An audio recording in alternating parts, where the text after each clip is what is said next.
The screen flickered softly. My name is Jack, 37, former soldier. I had returned from duty just 2 weeks earlier. The clinic air felt colder than outside. I sat behind my wife, Anna.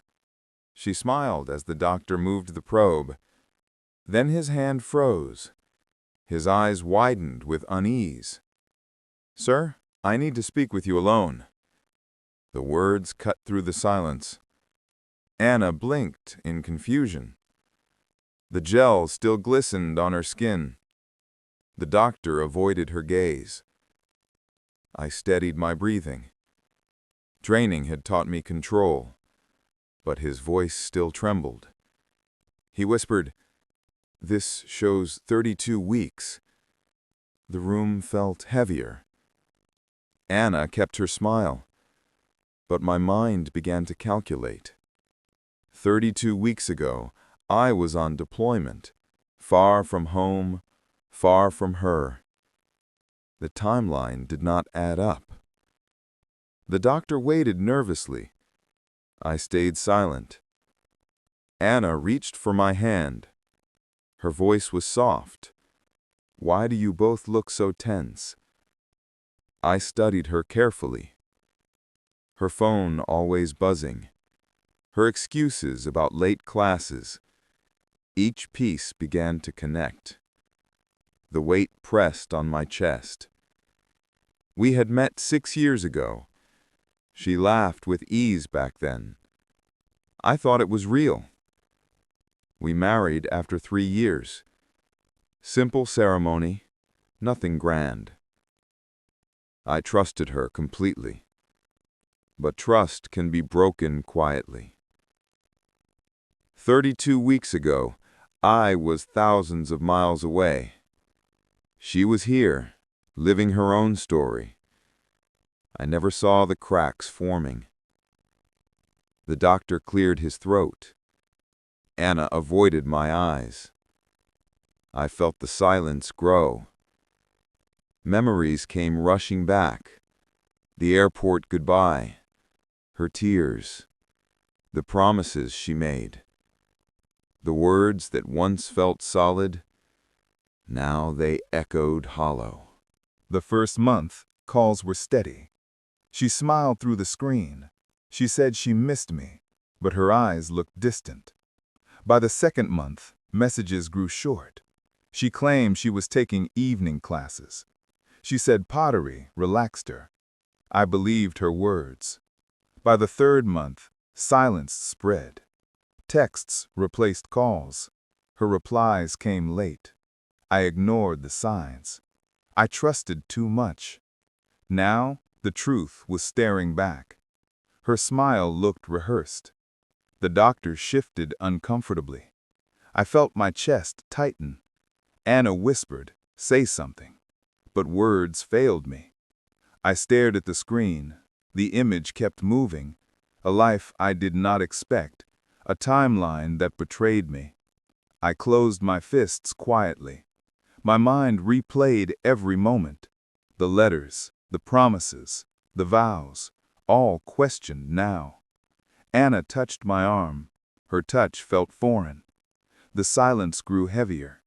The hum of the machines filled the gap. The doctor cleared his throat again. He whispered, "I am sorry." Sorry for what he had revealed. Sorry for the silence after. Sorry for the truth I now faced. Anna squeezed my hand. I did not squeeze back. Her eyes searched mine, but trust had already cracked. The room felt too small, the air too heavy. I wanted answers she would not give. The timeline haunted me. 32 weeks, a number that changed everything. A truth I could not ignore. The silence between us grew louder. I finally looked away. The story was only beginning. "Busy shift today. I miss you. Everything is fine." I told myself she was adjusting to routine. Spouses learn to stand on their own. That is how you get through long separations. When I came home 2 weeks ago, she seemed off. She was jumpy and guarded around me. She blamed new weight on stress. She wore loose clothes and kept distance. She said a bug had made her sick. Then the next week she said she was pregnant.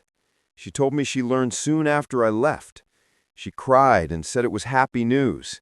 She wanted it to be a surprise when I returned. She claimed it was around 10 weeks. I had been home about a week and a half. She had already set the ultrasound date.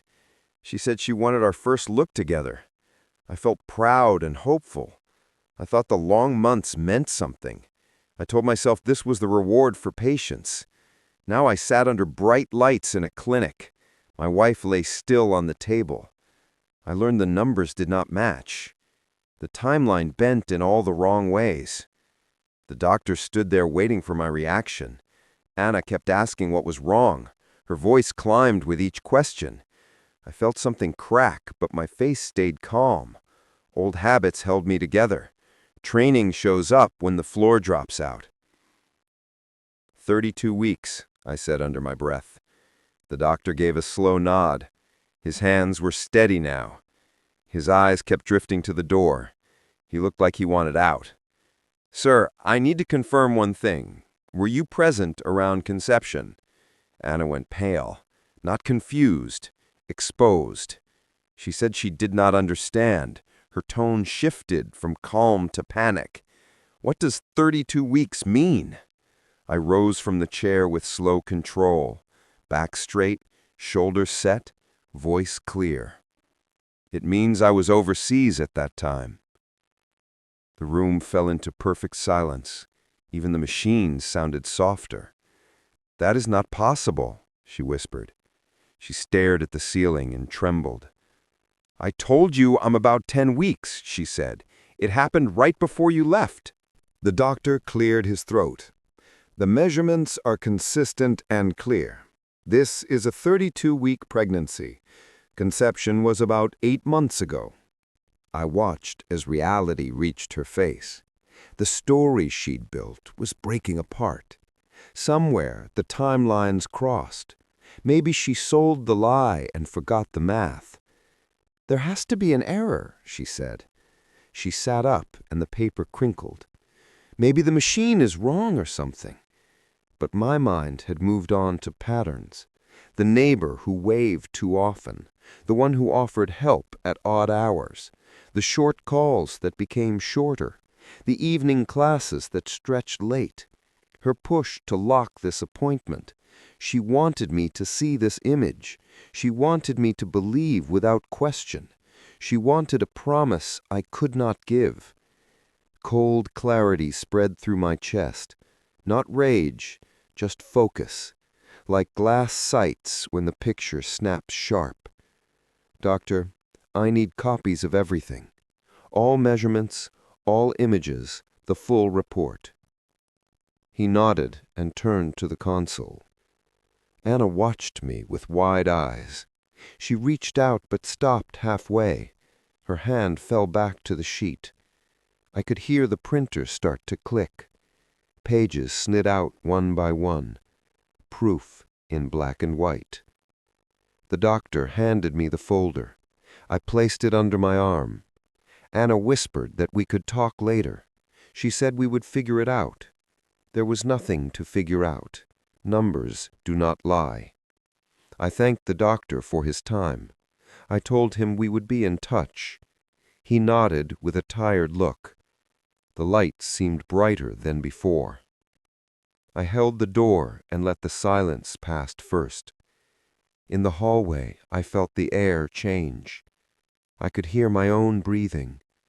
Slow, even, controlled. This was not the end of the story. It was the start of the hard part.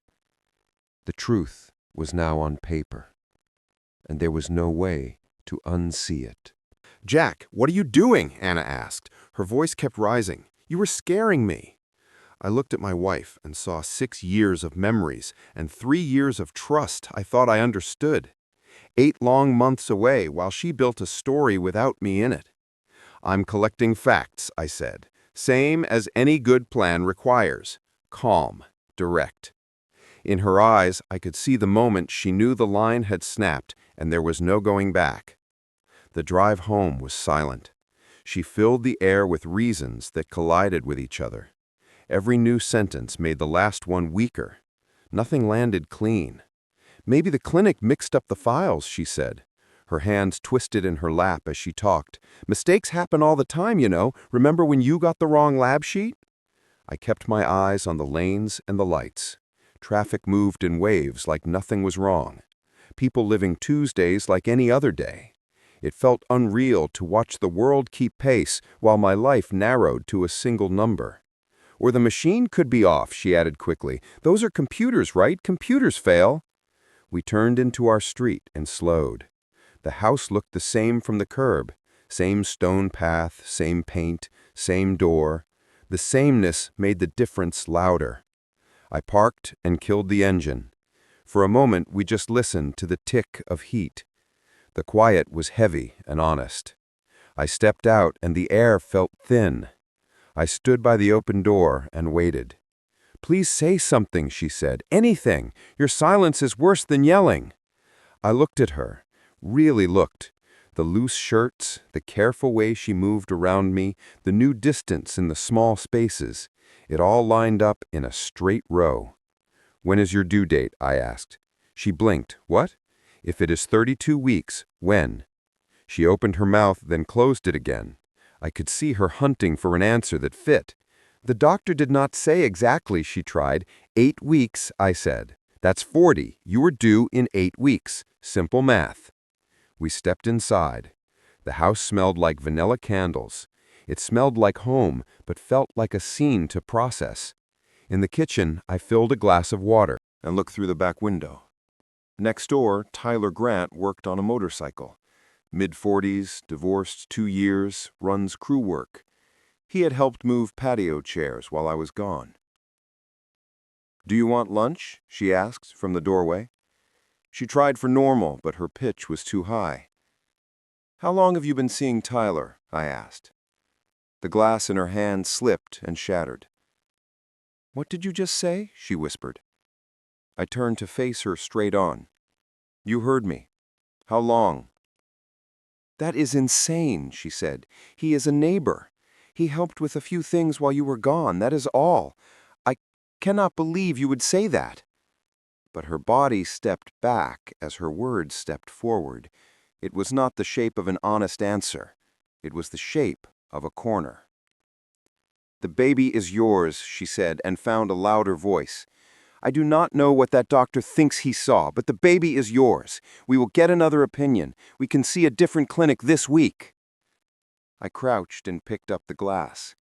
Sharp, clear edges, like the truth in my hand. "Anna," I said, without looking up, "I am trained to gather information, to read patterns, to note deception. This is not a guess. It is evidence." "This is not a deployment," she snapped back. "This is our marriage. This is our life." I stood and dropped the shards in the trash. "You're right," I said. "Out there, a liar costs you your safety. In here, a liar costs you your future." Her tears came hard and unpretty, the kind that leave salt lines, the kind that mean even she heard what she was saying. She said we could fix it if I would just listen. She reached for me, then pulled her hand back. I opened the drawer and took out a notepad. Dates, times, places. I wrote a heading. "We will keep this simple," I said. "You talk, I write. No excuses. Start with the first time you met Tyler."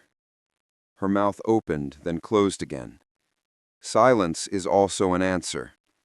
She stared at the floor and shook. The kitchen clock ticked like a metronome. Outside, the motorcycle coughed to life. The sound ruled through the wall and settled in the room. We both knew the questions were only beginning. "I love you," she said. "Whatever you think happened, I love you." Her words floated, but they did not land. I walked past her toward the bedroom without stopping. "I am packing a bag," I said. "Where are you going?" she asked, voice small. "To speak with a lawyer and clear my head." "We can work through this," she tried. "The baby needs a father." "The child will have a father," I said, "but that is not me." That night, I checked into a roadside motel. Cheap, clean, quiet, the kind you forget by morning. I had slept in rooms like it during field work. Familiar walls helped me think. At 7, I called an attorney named Daniel Price. He helped us with papers when we bought the house. Former military counsel, he understood structure. "Jack, what is going on?" he asked. I laid out the clinic numbers and the dates. I kept it to facts and sequence. He exhaled slow and steady. "I am sorry," he said, "that is hard." "Tell me my options," I said. "First, we confirm paternity with a test. If it is not yours, we note it. Second, we preserve evidence. Keep the report copies and all messages. Third, we prepare separation filings. Documentation will matter." "What about the mortgage and accounts?" I asked. "We will review statements and spending," he said. "Use of shared funds can affect division. We will need proof for every claim." After the call, I drove back to the house. Anna was gone, her car not in the drive. Work hours, I guessed, keeping up appearances. I still had my key and my name on the deed. Inside, I headed to the small office. She kept files in a metal drawer. Bills, bank notices, and old receipts. I had never searched them before today. What I found did not help her story. Card charges at places I had never visited. Hotel nights in Mesa on 2 weekends. Receipts for a men's jacket, size large. I wear medium and have for years. Phone records with long calls to Tyler. They began a month after I left.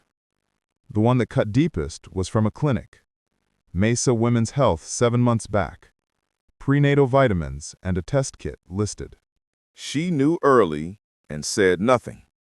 She had months to plan a version of truth. Her plan looked simple. Convince me to accept it. I photographed each page with my phone. Timestamp photo, label. Done. Evidence, not anger, I told myself. I was sliding papers back when tires crunched outside. A car door shut in the drive. She was home earlier than usual. I stood in the kitchen as the lock clicked. She stepped in and froze when she saw me. "I thought you were staying out," she said. "I came for a few things," I replied. She set her bag down and studied my face. "Have you been looking through my files?" "Should I have needed to?" I asked. Her expression answered before her voice could. "Jack, whatever you think you saw, there is context." I opened my phone and brought up a photo. A dinner receipt for 2 in March. Paid with our joint card at a place I did not know. "Explain this," I said and held the screen. She went pale all over again. "I took a friend out," she said too fast. "Your sister lives 2 hours away," I said. "She was visiting," she added weakly. I swiped to the next image. A hotel bill, 2 nights in a row, and room service. "Explain this one." She said nothing, and the silence said plenty. Another swipe. A men's store receipt, size large. "And this?" I asked without heat. She sank into the kitchen chair like air left her. The will to argue drained away. "How long?" I asked. "How long have you been seeing Tyler?" She covered her face with both hands. "It is not what you think," she tried again. "How long?" I repeated. "Since about a month after you left," she said low. "It was not planned, it just kept going." 7 months, I said. Almost the whole tour. "And the child?" I asked. "I don't know," she said, the word barely a breath. "It could be yours. The timing is hard." "The numbers are not hard," I said. "They are clear and they don't bend for feelings." She looked at the floor and did not answer. I kept my voice even and steady. "You already know it's not mine." Not mine, I said. Her mascara streaked as she stared up. "What are you gonna do?" she asked through tears. I walked to the door without slowing. I had an appointment to make and a plan to follow. Daniel Price kept an office in Scottsdale, 20 minutes from the house on a clear road. Glass and steel and quiet halls that meant business. I sat across from his desk and placed a folder down. "Facts first," I said. "No drama." He spread out the photos and notes in a neat line. He reviewed each page like a range report. Former service taught him to respect records. "This is full and clear," he said. "Cards, calls, clinics." "How are you holding up?" he asked at last. "Functional," I said. "That would do for now." He nodded. He knew what that word meant. "Here is the course of action," he said. "File for separation with evidence of misconduct. Seek a court order for testing to confirm paternity. Secure the return of shared funds used without consent. We will build a ledger and show the pattern." "What about the house?" I asked. "With records like these, we argue for a larger share. Use of joint assets matters," he said. "How long will this take?" I asked. "If she cooperates, it can move fast. If she fights, expect months, not weeks." I left with a packet and dates on paper. Filing would start in the morning, through service at work. Clean and professional, with no scene. That evening, I returned to the house to gather gear. Anna stood at the stove with 2 plates set. She looked up, and hope flashed across her face. "I made your favorite," she said in a careful tone. "I filed today," I said, and let the words sit. Her spoon hit the floor and rattled on tile. "Please, can we talk?" she asked. "There is nothing left to debate," I said. "The test will confirm what we already know." She shut off the burner and faced me square. "What do you want?" she asked. "Do you want me to beg?" "I made a mistake," she said. "I was afraid and alone. He was there, and I failed." 7 months is not a slip," I said. 7 months is a map you choose to walk. "I love you," she said again. "Love does not hide for that long," I answered. "Not while I was halfway around the world." Her tears came, but I felt only distance. The fire had burned out at the clinic. "I was going to tell you," she said. "When I asked, after the birth," she said, "you would have let me raise a child that was not mine, then tell me later." She did not answer. "I will stay at a motel until the filings are done. Service is tomorrow. You should hire counsel." "Jack, wait," she said, at the doorway. "What about us? What about the vows?" I looked back at the kitchen and at her face. 6 years of rings and rooms and plans. 3 years of thinking I knew who you were. "There is no us now," I said. "Not since you crossed that line with Tyler Grant." I left the house and the smell of dinner cooling. Outside, Tyler stood by his driveway again. He worked on the same bike with the same tools. He looked up when my truck started. Our eyes met across the short distance. He looked away first and wiped his hands. Weeks later, we sat in a small courtroom. Plain walls and a clock that clicked too loud. A judge in black robes took the bench. Anna sat across the aisle beside counsel. A young attorney with a perfect tie. He looked more nervous than she did. Daniel had our files in a tight binder. Every page labeled and tabbed. The record was clear, measured, and complete. Dates, amounts, and images aligned. Calls and charges matched the calendar. Clinic notes supported the timeline. There was nothing left to guess. When asked, I spoke only to the facts. No speeches, no blame beyond what the paper showed. Anna watched the binder like it could change shape. Her attorney shuffled and cleared his throat. The judge read in silence for a time. Pages turned with a dry sound. I kept my hands still on my knees. The room felt smaller with each minute. At last, the judge looked up over the file. "We will proceed step by step," she said. "Testing first, then division of assets. The schedule will be set today." I met Daniel's eyes, and he gave a small nod. He had steered cases like this before. The clerk marked dates on the calendar. Paper and ink moved the next weeks into place. When we stood to leave, the record stood with us, documented and undeniable, just like we planned. Phone logs, bank slips, hotel bills, and a clinic note that broke the timeline made it clear I could not be the father. The court had the DNA test as well. Zero probability that I shared blood with that child. "Your Honor," Daniel said, "the record is full and it shows betrayal beyond doubt. The defendant carried on a secret life while the plaintiff was deployed overseas, using shared funds to cover it, and tried to pass another man's child as his own." Her counsel objected, saying it was private, but Judge Ramirez had seen too many cases. "This is a breach," she ruled, "clear and lasting. The court finds misuse of marital property and intentional deception against the spouse. Therefore, the plaintiff is awarded 65% of all joint assets, including the house itself. The defendant must repay funds used to maintain the outside relationship."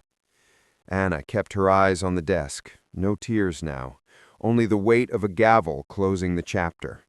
The court also orders the defendant to bear all expenses of pregnancy and birth, as the child is not the plaintiff's. The gavel struck.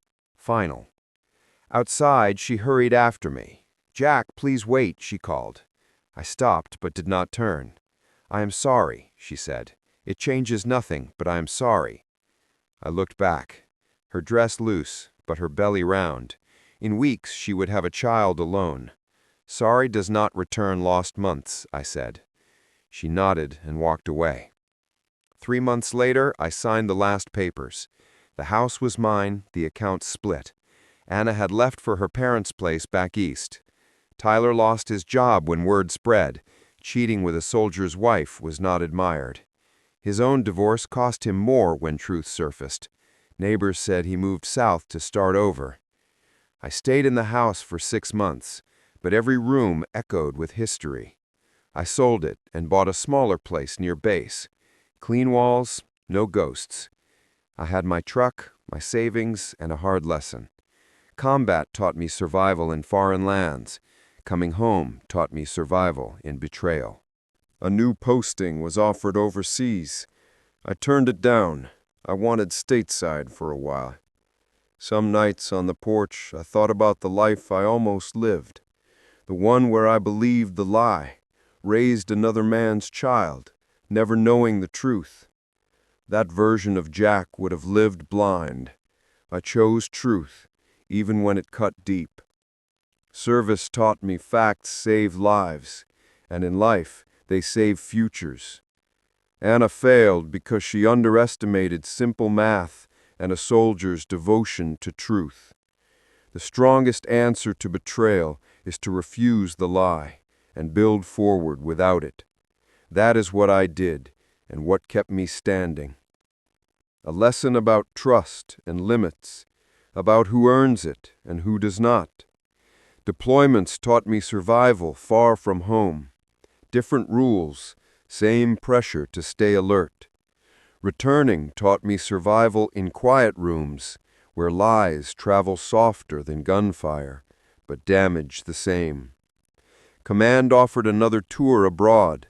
I declined and chose to rebuild stateside. I needed time to reset the compass, to decide what the next mission would be.